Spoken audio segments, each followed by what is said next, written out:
The Farmer Development Series is designed to bring together Arizona growers and now nationwide growers, food system partners, and community organizations to share practical tools, real world experience, and ideas that help strengthen our local food systems. We are so excited today to hear from Stefanie Jaeger. She's going to be sharing with us what a CSA is, the different models of CSAs, standards, how other farms are operating them, and how they might fit into your business plan. So without any further ado, we are going to switch over and welcome Stefanie. Stefanie, great to have you today. Thanks for having me. So this is my favorite topic to talk about of all time, CSA 101 today. So we're going to be talking through community-supported agriculture. We'll cover like what it is, different models, and what to sort out before you start a CSA if it's something that you want to explore. So my quick agenda here will be just a quick introduction of like who I am and like who Local Food Marketplace is for those who might not be familiar. And then we'll dive into the CSA content. So we'll define what a CSA is and talk about the basics of CSA. I'll run you through the different models that we see. And within those models, there's a lot of other different considerations. So we'll dive into those as well. And then just considerations for getting started, whether or not you need software or not, it will be kind of up to your scale and up to you, but we can talk through some things that are just going to help people make decisions about like what they want their program to look like and whether or not they want software to help manage that or not. So just a lot of different information there, and we'll have plenty of time for Q&A. So quick little intro. I'm Stefanie Jaeger. I'm Director of Sales and Customer Success at Local Food Marketplace. I've been in food systems for over 13 years in various capacities. 4 years were spent running a producer cooperative CSA. So I kind of got, I worked for some smaller like local food businesses, but the CSA was like definitely a deep dive into the food systems world. So I love CSA for this reason. Before running a producer cooperative CSA, I was a CSA customer, so I need to update this. I've actually probably been a CSA customer of farms for over 15 years now, if not closer to 20. And I actually get like 3 different shares from 3 different farms in the area for various different things. So I'm like a super fan of CSA. After I left the producer cooperative and running that CSA, I jumped into farmer CSA focused software. So I've been supporting farms and food hubs on technology for over 9 years, getting closer to 10 years now. So, all right. So a little bit about Local Food Marketplace, just briefly, so you have some context of like why I'm here and talking about this topic. So I work for Local Food Marketplace. We've been around since 2009, and we were founded to help small farms thrive and relocalize our food system. We work with over 350 food hubs and farms all over the US and Canada. So I see a lot of different CSA programs. I mean, not all of our customers run CSAs, but I would say about half of them do. So that's kind of where like all of these different models come from that we're going to talk about. Is just like, what are other people doing out there in the CSA world?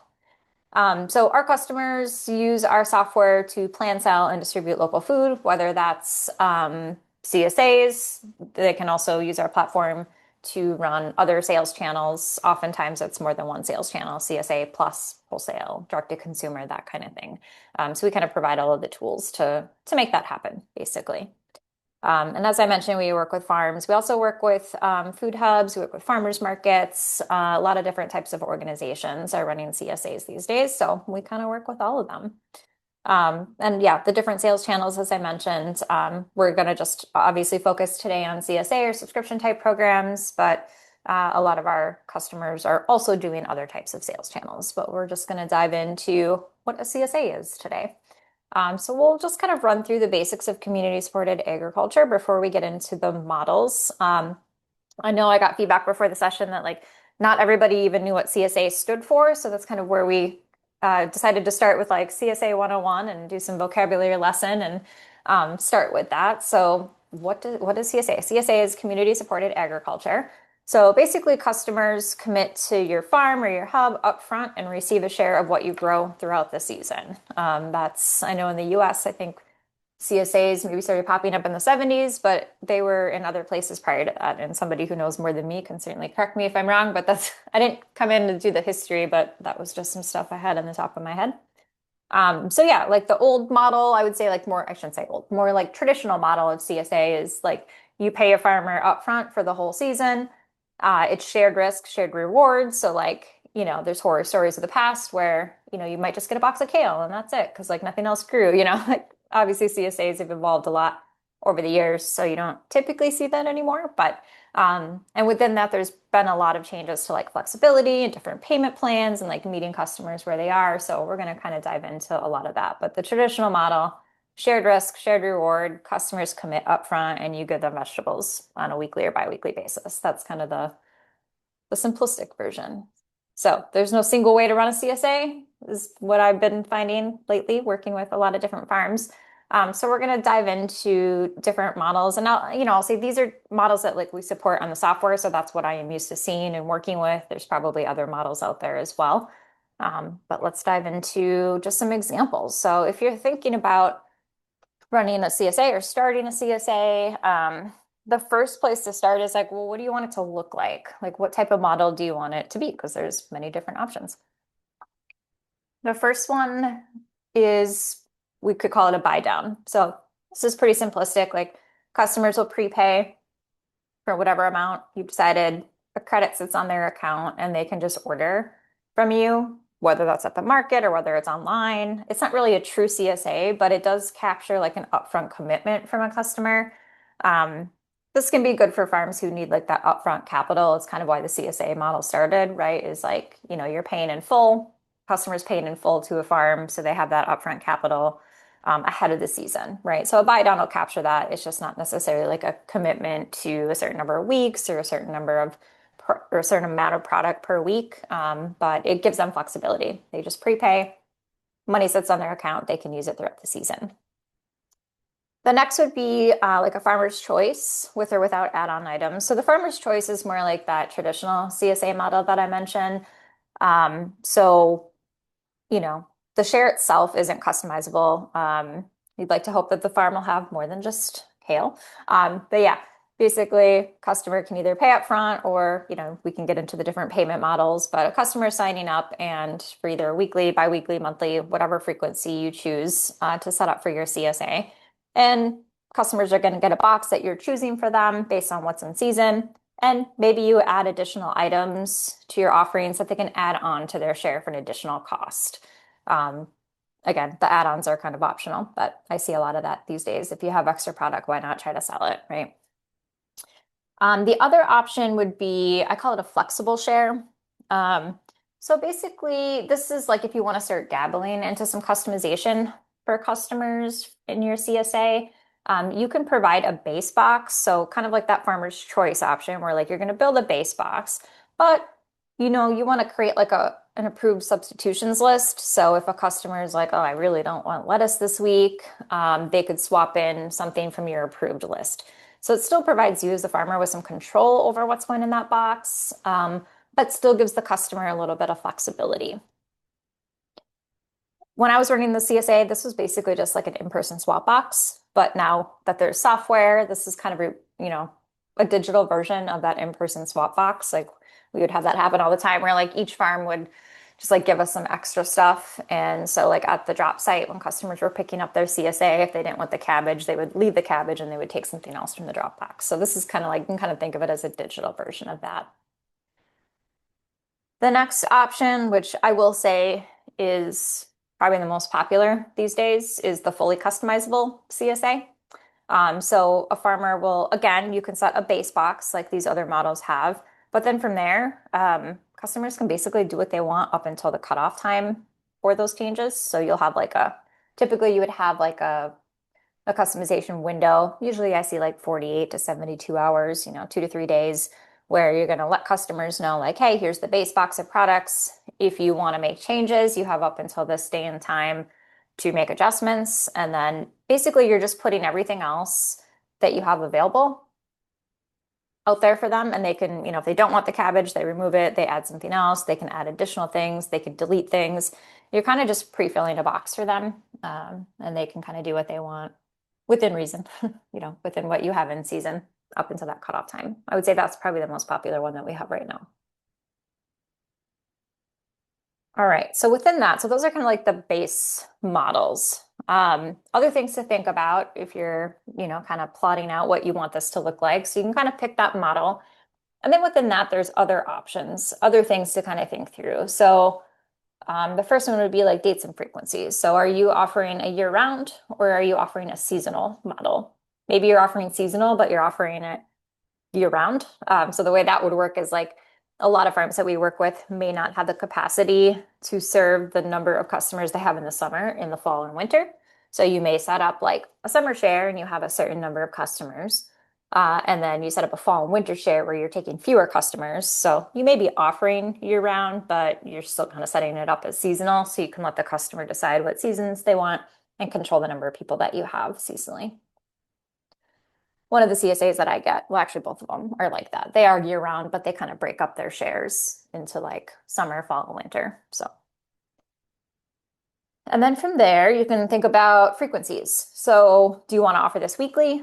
Do you want to offer it bi-weekly, monthly, some kind of custom schedule? You can offer any or all of those. It's really kind of up to you, just whatever frequency is going to work for your operation.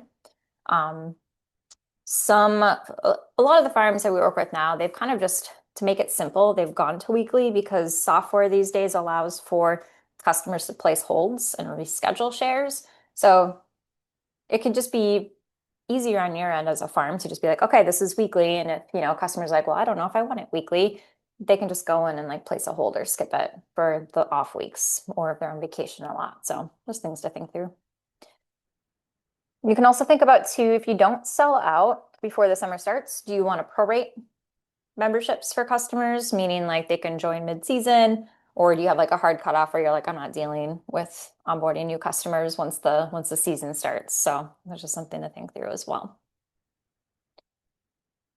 Payment options. So these are other things to think about. So like the traditional CSA model that we were talking about was that pay in full model where a customer is paying money up front for the entire season, and that was it. That was kind of the traditional way. I still see farms that do that, which is totally fine.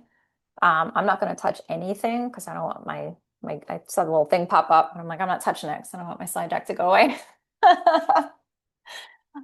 So yeah, the pay in full, totally fine. But other options that we're starting to see more, because like painful, like especially these days, is like not necessarily achievable for everybody's budgets these days, right? A painful CSA could be like 600 and 900 for a season, right? Not everybody has that kind of money up front. It's great for the farmer if they do. So I would say always offer it because there's plenty of people that just want to like pay for it in full that can. Plenty of people that don't like monthly payments or weekly payments, so they just want to like pay for it and get it over with. But you also can think through like, well, are you able to offer different payment plans? So again, our software, other softwares can offer payment options that do make it pretty easy for you. Like you don't have to like I remember running the CSA and like literally creating reoccurring invoices in QuickBooks to send to customers like before there was CSA software, and that is awful. You don't want to do that. That makes more admin work for you. So other payment options besides painful that you could offer is splitting payments into 2 to 4 scheduled payments throughout the season. That would be an option. The other option that's pretty popular, and I would say the most popular and recommended if you're doing a customized CSA, would just be pay as you go. It's like, anybody could sign up for it then and just, pay as you go without having to do any sort of like upfront payment. They're still committing to a season. I think there's this misconception that if it's pay as you go, like there's no commitment. And like there may not be that financial commitment, but they're still signing up for a certain number of weeks as advertised for a certain dollar amount, and you don't have to offer cancellation to people. So, I mean, I think the commitment is still there as long as you're marketing it in that way. And then just thinking through like what type of payment options are you going to offer? Obviously, credit cards come with processing fees, so maybe you don't want to do that. If you're only offering pay in full, I think it's a lot easier to be able to accept cash or check because you're just having to deal with that one time from a customer.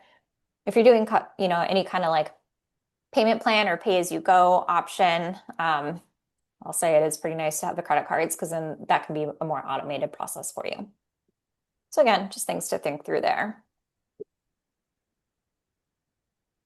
All right, so I mentioned holds and cancellations a little bit earlier. So, a lot of our customers do let customers hold or skip their share for that week, and that can work in a lot of different ways. I would say most commonly it's just If it's a perpetual like year-round share, there's really no concept of a reschedule if they're on like this weekly schedule. So just skip it and basically just don't charge them for that week. If you're doing like a pay-as-you-go model, then you can have customer and maybe they're every other week, you can have them reschedule to a different Be in date. meeting. Oh, I'm gonna mute that. Oh, they're muted. Okay. Got it.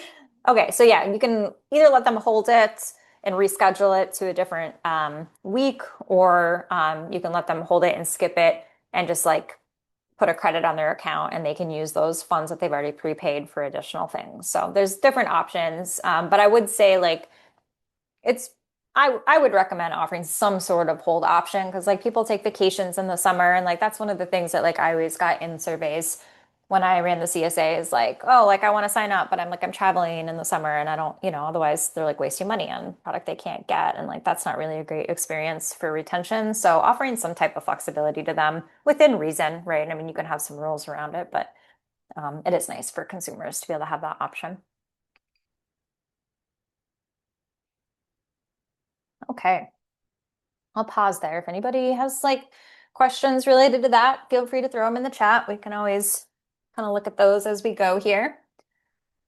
But yeah, in the meantime, I will just jump into the next section, I should say. So yeah, before you start, so we're just gonna run through like questions to answer before you launch, and where the right tools make it easier.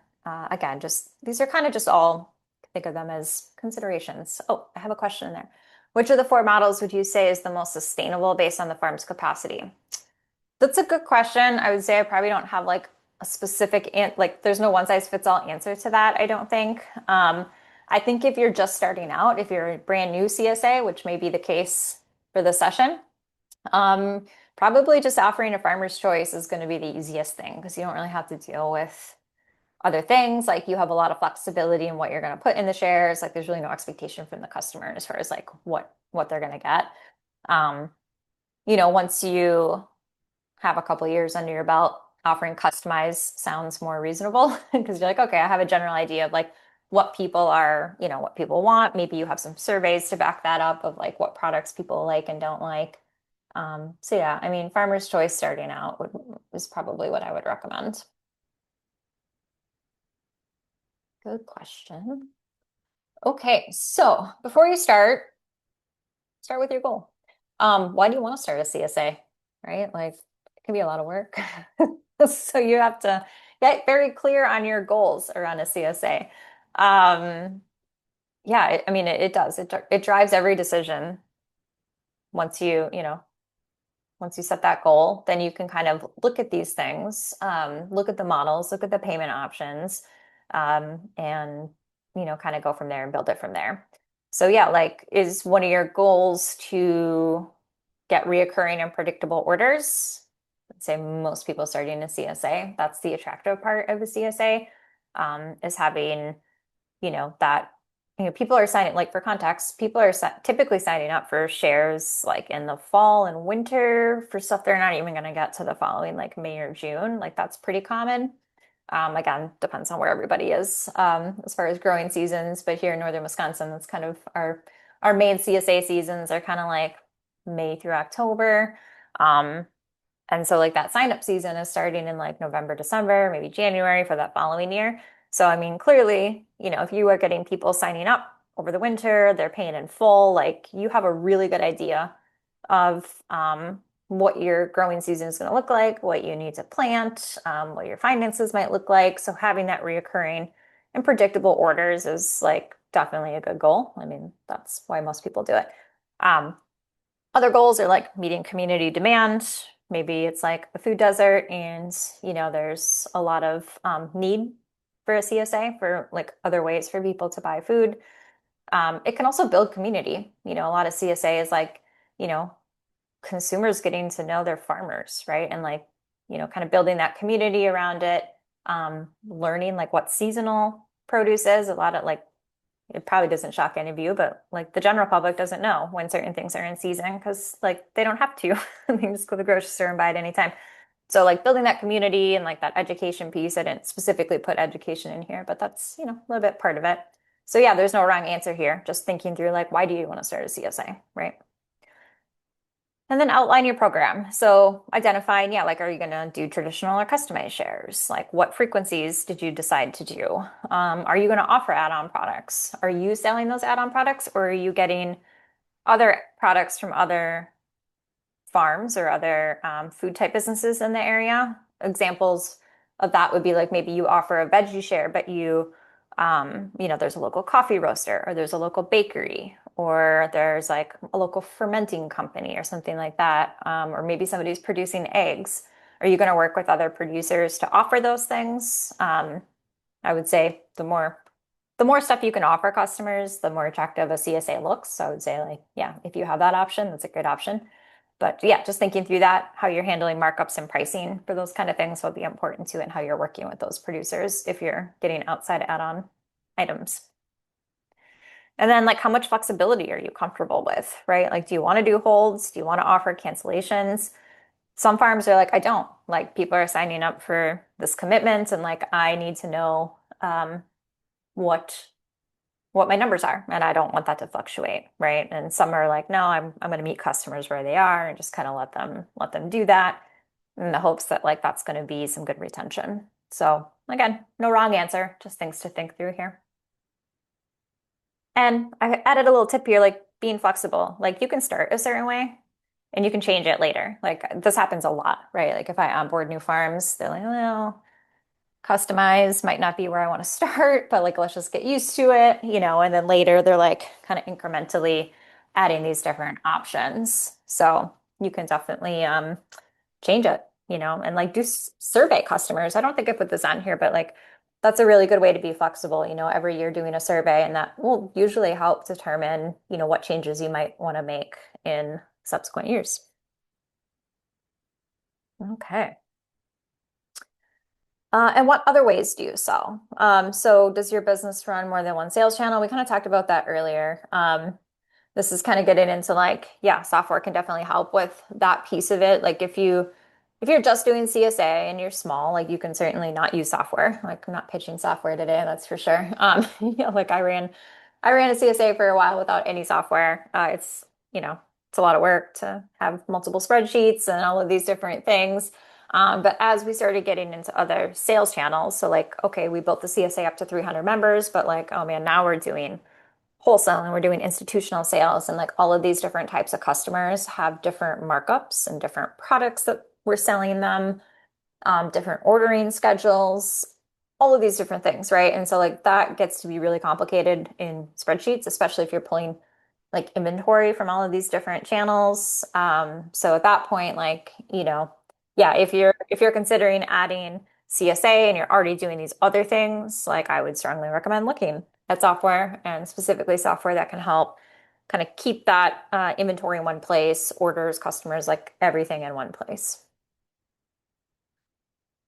And then thinking through like how are customers gonna sign up? Again, if you're not using a software that provides that, how are you gonna accept orders? I would say at the minimum, you definitely want to have a website with some sort of like, I've seen, smaller CSAs just start with like a Google form, right? Like, you can just have a website, you can set up a Google form, have your options in there, and some people an invoice via QuickBooks or something like that, like the very, very basic, if you got like 20 members or something, right? Like, totally fine for that.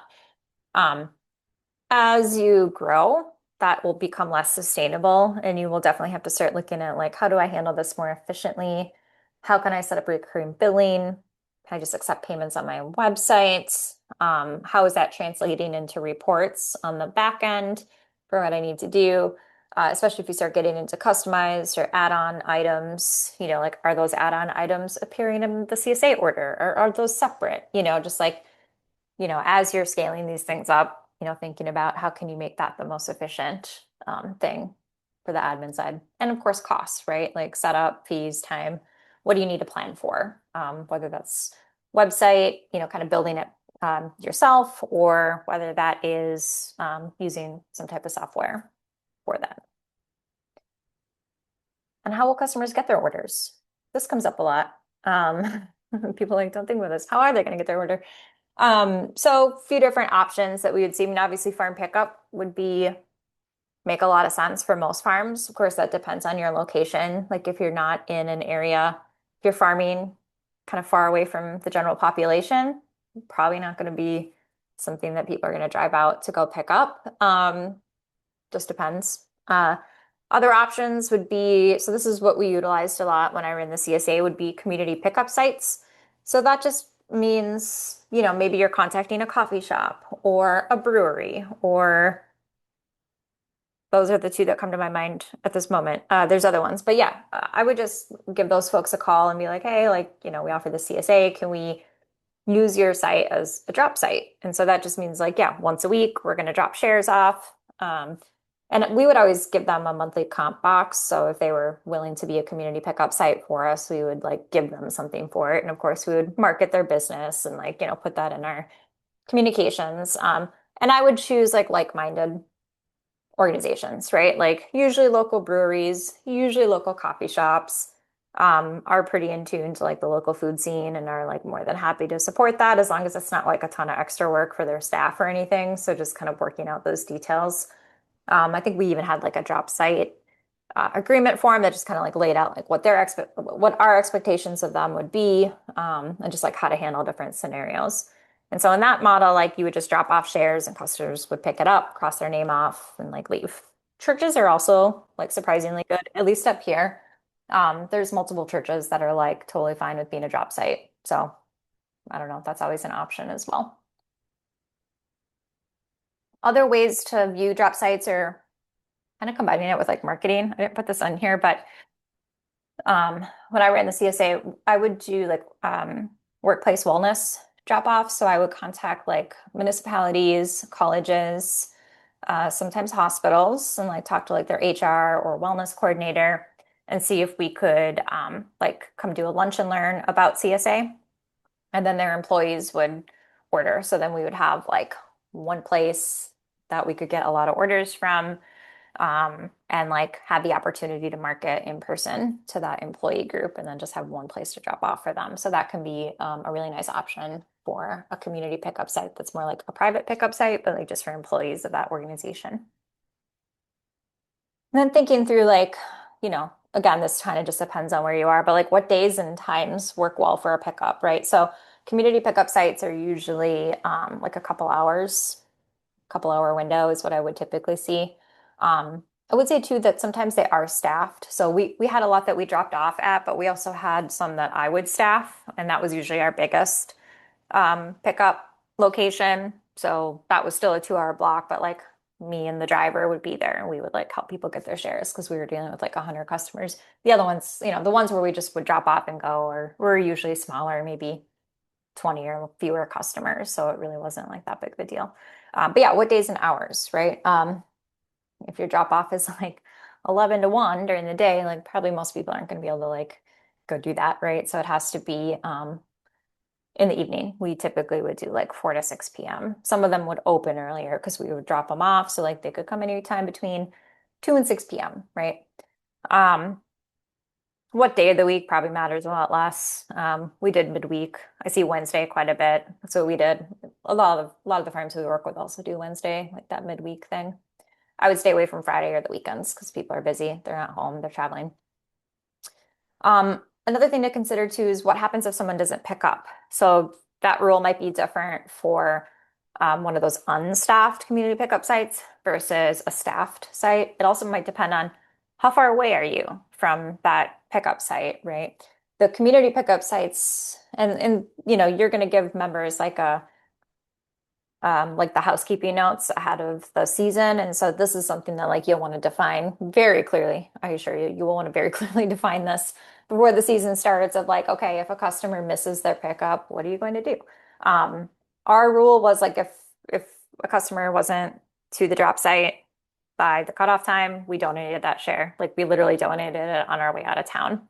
The community pickup sites, some of them, it depended on the site, had the space to hold those for the next day. Like they had refrigeration where they could properly store that. And so that was okay with them. it wasn't like a huge burden to their staff, so they would allow that to happen where the customer could come the next day. After that, it was just like the staff there could take the shares home. The one that we staffed directly that had like the 100 customers, we would just donate shares on the way out of town because we were an hour and a half from home for that job site. So couldn't wait around. We could not redeliver it the next day. If you don't get there by 6, we're donating it to like, we had like local pantries that we would, had arrangements with. So again, no wrong answer. Like these are all completely up to you, but just things that like will definitely come up and things that you're going to want to think through, and just very clearly communicate with customers about. Because yeah, you'll run into all sorts of scenarios. So you want to just kind of be ready and make sure that they have that information up front. Another option, of course, is home delivery. I did not personally do that, so I can't speak directly to that as far as like, was it good or bad? I think this greatly depends on your geographic area. If you have the population, in a small area that you can efficiently do that for. We definitely saw that pop up a lot more during COVID. It certainly stuck around. So it's definitely an option. And if you're going to do it, just make sure you have those mechanisms in place to like make sure the right people are ordering and that you're not getting somebody ordering home delivery that's, way too far out of your range. Most softwares can accommodate that. Okay, how will you handle payments? So yeah, popular payment structures, we talked about this a little bit earlier. So we've got like the pay in full, one payment up front. That's pretty easy. Pay as you go or a payment plan. You can offer one or all of those to customers. So it's really up to you how many options you want to give people. But things to think through once you're implementing this is, yeah, are you going to accept credit cards, other types of payments? I get asked about like Cash App, Venmo, PayPal. Like, are you going to do those? Or are you just going to have like one centralized payment that you're going to accept from customers? Again, kind of up to you. If you are using a platform, what does it integrate with? What are the fees? And making sure, like, are you going to pass those fees on to customers directly or indirectly? You could build that in the cost of the share, or you can add a service fee where they see that. Maybe you offer a discount for a cash or check. I've seen farms do that as well. One of the farms that I get a CSA from, I actually do physically mail them a check because I get like a 3% discount. I'm like, that's worth writing a check and dropping it in the mail, buying a stamp, right? So you can let customers decide. How are refunds handled? Are you going to offer refunds to customers? That gets a lot of different heated discussions on like the Facebook groups for CSA is like, are you going to allow a customer to cancel? I mean, you could allow a customer to cancel, but are you going to refund if they prepaid? I would say most farms are going to say no because they've already like spent that money. They planned on it. They purchased seeds. They're doing all the work. So they're not going to offer a refund. Some customers are like, you know what? If it just like gets the customer off my back, if they really don't want to be a CSA customer, they're less likely to badmouth the farm if they just like are able to cancel and get a refund. I've heard that argument from people. So again, just up to you and just make it clear to customers when they're signing up.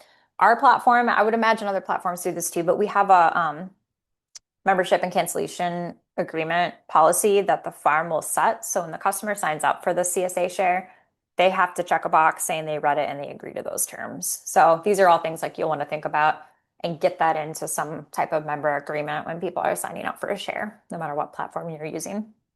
You can probably just build that into a Google Sheet too if you were going that route. The other bullet point I had on the slide was if you are accepting SNAP payments at your farm, do you want that to integrate with CSA and how you're going to handle that? That's a whole nother conversation, but just something to think about. Could do a whole nother webinar on that topic. Okay, and who will manage it? Gosh, if you're farming, you're already doing so much. So how are day-to-day operations handled? So things to think about there. Things that like kind of need to be worked on a weekly basis if you're running a CSA would be customer communications. Again, like the amount of customer communication is likely going to vary depending on like if you're using software or not. Most softwares can accommodate some automatic customer communications related to the shares for that week. But of course, you'll have marketing. So that's kind of a big like marketing push that, will take human power to do.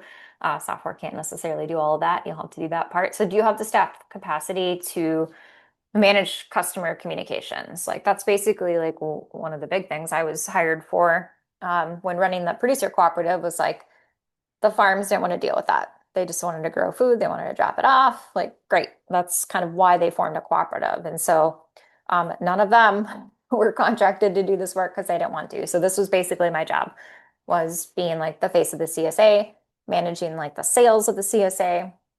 I didn't even put that in here, but yeah, like the sales and marketing piece is huge with the CSA. Like retention is, you know, varies depending on the CSA model. So like you are every year, no matter what type of model you're doing, like you will lose a very large chunk of customers and you're going to have to like market and get new customers. We'll just be upfront about that.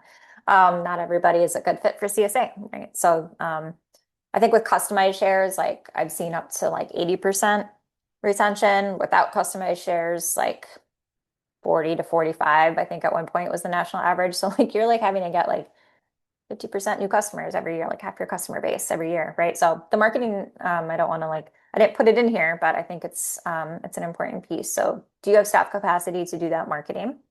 And then just like once the share or once the season starts, like that customer communication piece, whether you're automating emails or building newsletters or, you know, just like whatever kind of stuff you want to send folks, like do you have somebody to do that?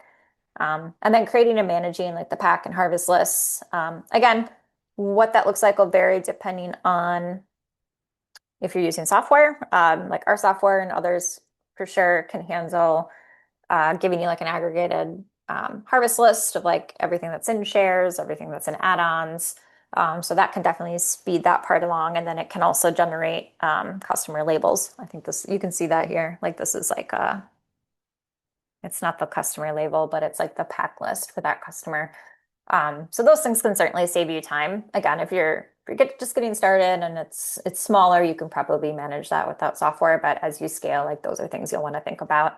Um, you know, just being able to click a couple buttons and generating reports and labels and not having to like, oh man, you guys should have saw my spreadsheets and like the math equations I had before I ran the CSA with software. It's yeah, a lot of room for human error. So just having somebody that's going to manage all of this for you. If it's not you, it could be you, but it probably won't be. And then, yeah, the communication piece. We touched on it in the previous slide, but um, yeah, I mean, again, depending on if you have software or not, you have to think about like, how are you going to get order confirmations to customers? Are you going to send pickup or delivery reminder emails? Is that going to be an email or is it going to be like an SMS text message? Um, are you able to like customize and control that message? Do you have the ability to segment lists and send targeted campaigns? I would say, for like the orders and pickup reminders, being able to like easily pull a list of customers by location or by the day of the week that they're getting their order would be important to think about. Because inevitably something will come up and you'll need to just like quickly find a, you know, group of people at this location because you're running late, right? Just being able to do that. Yeah, that's basically what's there. Okay, and what data do you need? So CSA can be, especially with prepayments, can kind of be like fun in the accounting world because you're taking this payment well ahead of a season before any sort of goods are delivered. So having like good reporting on that is going to be super important. So making sure, you know, again, whether you're using software or not, that you have good sales and revenue data that is filterable and exportable, being able to clearly see and manage and communicate customer balances. If, again, in the case of like a prepayment, you know, making sure that you're having records of like, you know, as distributions are happening, that those funds are being consumed. Again, you know, that's more manual if you don't have software. And then, yeah, being able to get like a customer list by date range. That's really important for like CSA seasons, like being able to see a list of like customers by distribution date. And other things too, like if you have like an organic certification or you're going after grants, a lot of the data that is needed is sales by product and by pounds. These are like some key metrics that often get requested. And so just making sure like, can you easily get that? I mean, all of these things obviously our platform can do, but just again, considerations if you're going to build it from scratch or look at software. Yeah. So again, kind of like, do you need software? It kind of depends on your scale. You can start small. I would say like once, when you're at the point where you need software, you're likely juggling multiple sales channels.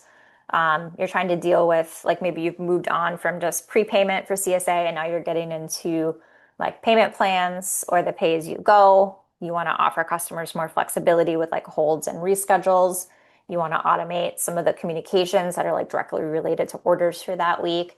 And you need reporting where you just like click a couple buttons and everything's there and you're not like spending all of this time aggregating data and like mining data and all of these things, all of these spreadsheets that you have that you've made. So I would say that's when it probably starts to make sense. Um, it can definitely save you time. There are some resources. I can follow up with some links, Erica, if you want to send these out to everybody. But if you just like other places that people are talking about CSA, we have, of course, a CSA retention guide and like a lot of interviews and webinars that we've done like with customers about like how they're running their program and like the tools that work well for them. Happy to direct people there. Other organizations, Fair Share Coalition here in Wisconsin, some of you all might be familiar with them. But they've kind of branched out to do like Fair Share Coalition is more like Wisconsin, Midwest based. They still have a ton of CSA resources, but then they also added CSA Innovation Network, and so that's more nationwide. And so they have a listserv, and I'm sure they have a Facebook group as well. And then the other Facebook groups that talk a lot about CSA Market Garden Success, which you wouldn't think is CSA, but a lot of people talk about CSA in there. And then there's a CSA Success Facebook group as well. So if you're just looking to like see what other people are talking about, those are like some really, really good CSA resources. Okay, I probably talked too fast. I love questions though. So if y'all have questions, I'm here for it. Can the software be used for regular sales as well? Yeah, just like you just want out like a weekly storefront setup and just have like regular ordering outside of CSA. Yeah. hmm Yeah, I would say most of our customers like have that in addition to CSA. Because it can also be used as a nice like marketing onboard to CSA if like CSA is the ultimate goal. Because you might have like CSA can be like a big commitment for customers. And so a customer may not want to sign up for a CSA without really knowing like the produce and like the quality of it. So if you can get, people just ordering on a one-off basis, you can use that list then and like market the CSA to them later when they're ready, kind of warm them up a little. The one question I was thinking about is because I feel like starting a CSA for a new farm can, of course, be really, really daunting. And it Mhm. seems like maybe one factor of that is that a farm needs to have a relationship likely with their customer base in order to like gauge interest in what hmm kind of volume they'll be able to do. And you mentioned a couple things like maybe a Google form with customers. And I guess like marketing, of course, is a good way to start. But I hmm was wondering, like, for those that are really just starting out, like a CSA can definitely be a sustainable way to have orders prepaid and know how much you can grow, and just have a little bit more like stability, I think. But you really have to have that customer base first.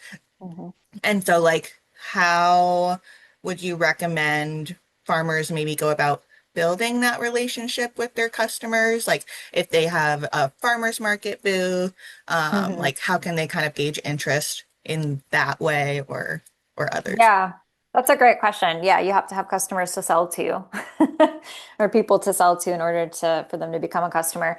I know that a lot of the farms that I work with and just that I know personally started out selling at a farmer's market because that is a really good way to build community and meet people. If you're doing that as a starting point, or if you're already doing that now, be sure you're collecting email addresses from people. Whether that's an email sign up form, whether it's a QR code that people are scanning, whether you do a giveaway every week, some type of way to get their contact info to start building that list.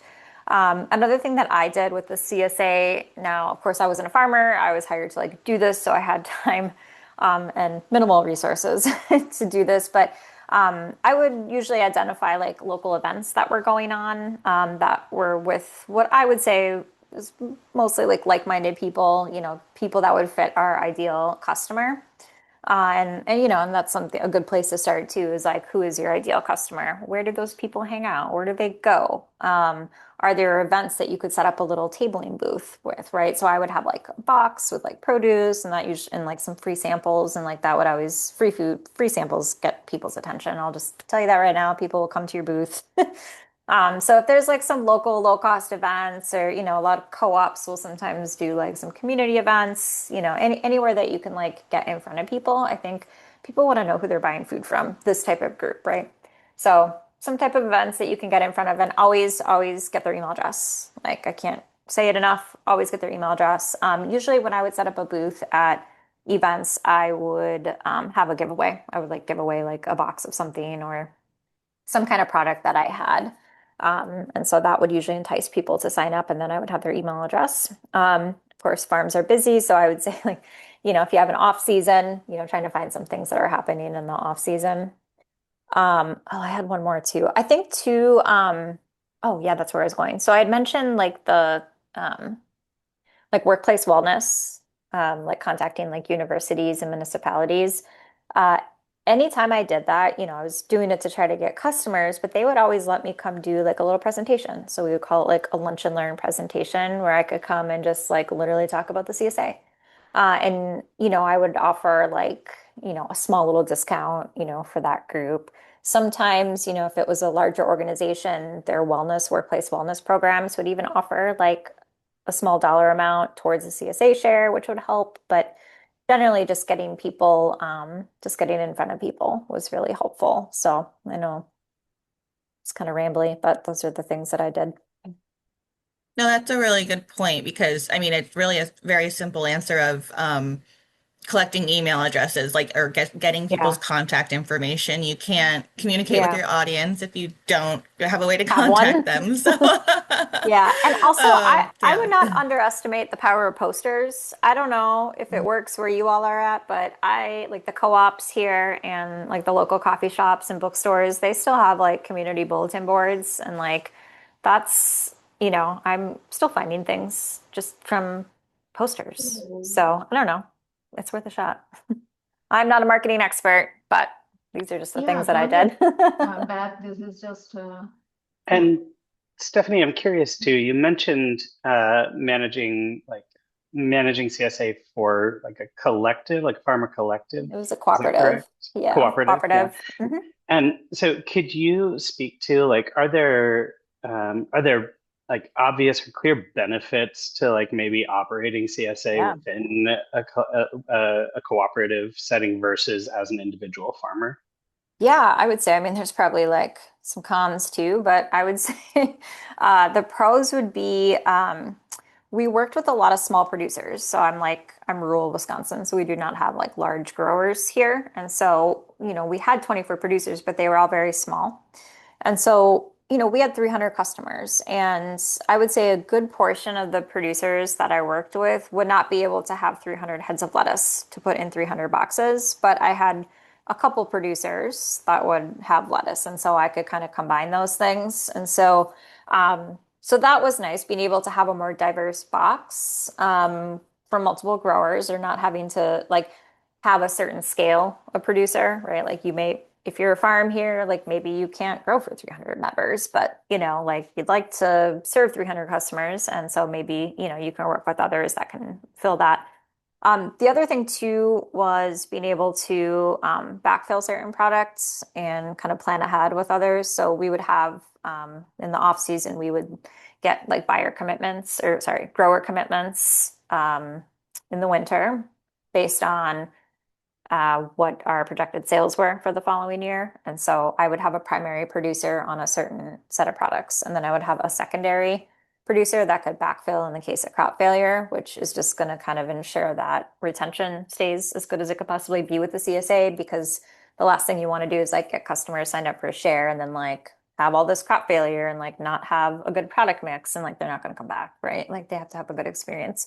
So I think having those secondary producers available to backfill product and then also having a more diverse product offering. I mentioned earlier, like, are you going to offer add-on shares? So I would say like maybe 5 or 6 of the producers within our cooperative were just more of those value-added products, which I think helped us because we actually had like a meat cooperative within our cooperative, so cooperative within a cooperative. We're very cooperative focused here in Wisconsin. So, being able to offer like more product to customers was helpful because like we basically called it a whole diet share because they could get the veggies, they could get meat, they could get berries, they could get eggs, they could get fermented items, coffee, bakery, spritzers. There was just like all these things that we had that just made it more interesting for customers. And like as a single producer, like you're not going to have all that.